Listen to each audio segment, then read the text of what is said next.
Hello everyone, it's Matt here from Scoop in Response. Today we are exploring Australian 7-point Highlander, which is a singleton eternal format that uses a point system to determine the playability of the most powerful cards in the history of Magic by assigning points to them. You can see these cards in front of you now, and you can build a deck in 7-point Highlander containing any number of these cards, as long as you don't exceed 7 points in the deck. The format is historically quite cost prohibitive, but a recent update has granted an additional 8th point to any deck not using any reserve list cards, pointed or otherwise. Previously, there was no real reason to play budget decks, but now, with the advantage of an 8th point, there is a real incentive to build decks without original dual lands or Power 9 cards. This video, and others in the series, will be exploring powerful decks that do not require a single reserve list card so that we can take advantage of that 8th point. We'll also predominantly be using modern legal cards. So if you're an Australian modern player, there's a very high chance that you can already build most of the decks in this series, or at least you'll only need to acquire a few extra pieces to give the format a go without having any disadvantage for not playing Power 9 cards. If you are looking to purchase any of the missing pieces for this deck, head on over to mtgmate.com.au and use the code SCOOP at checkout for 5% off of your order. Finally, you can find a link to the deck list in the description of this video. Abzan Druid combo is similar to many other creature-based combo decks in Magic's many formats. We've got Yawgmoth in Modern or Elves in Legacy. Like those, we're looking to develop a board state which deals damage each turn and threatens to win through infinite loops. Our main combo piece, Devoted Druid, generates infinite mana with one of the 3 other combo enablers in our deck. And while this may not seem like many when we compare to regular constructed formats, the density of our tutors means we're never more than a card or 2 away from going off. We have solid combat with a decent number of hate bears and multiple I win buttons where we're able to assemble instant win combos. Our points configuration is as follows: Mana Crypt for 3, Urza's Saga, Enlightened Tutor, Wasteland, Deathrite Shaman, and Green Sun Zenith all for 1.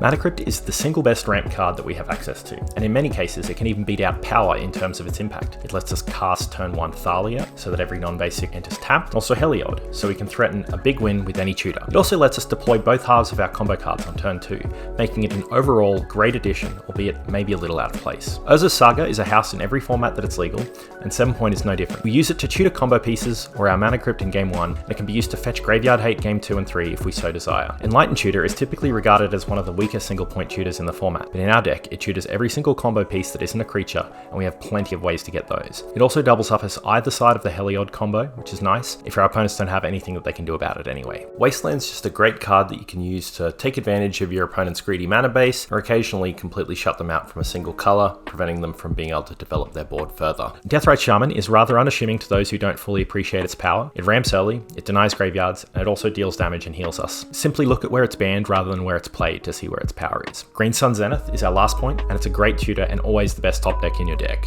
Our game plan, simply put: combo cards, ramp and utility creatures, tutors and removal, hate bears and beaters.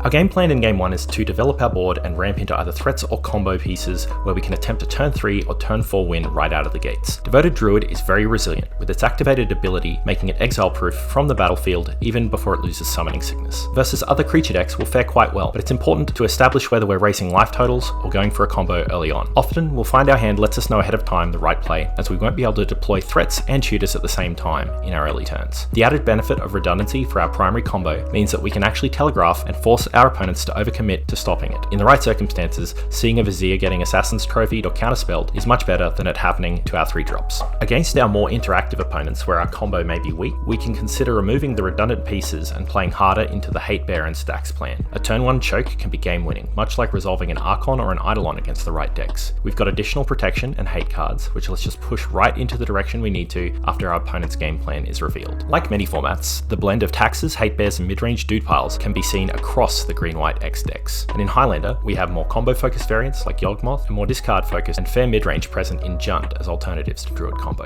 A large portion of these cards are the same across the strategies, and there's no one version of the list that is strictly better than others. Time and testing will let us decide which variant fits closest with our card pool and our preferred playstyle.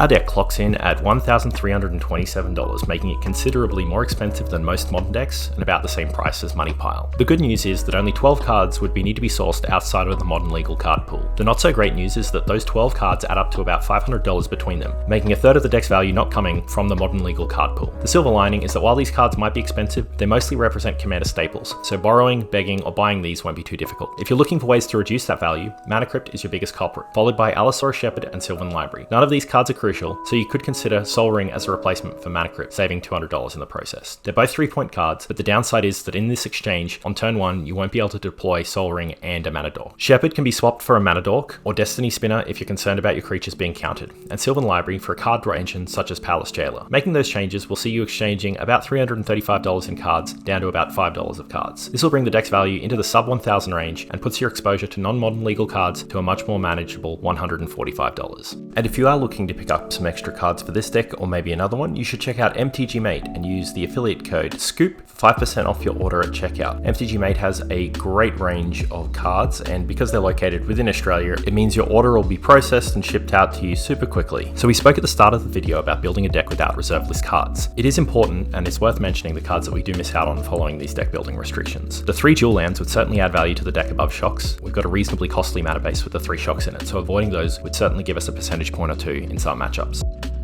Another reserve list card worth mentioning is Gaia's Cradle, which, while we would definitely run, would require a decent amount of reconfiguration of the deck. This is a deck where there may be percentage points gained from reserve list cards, but their impact would be largely focused on the mana base. Much like our last video, we have to ask the question, would I trade my weakest point for those cards? And in this case, the answer is quite possibly.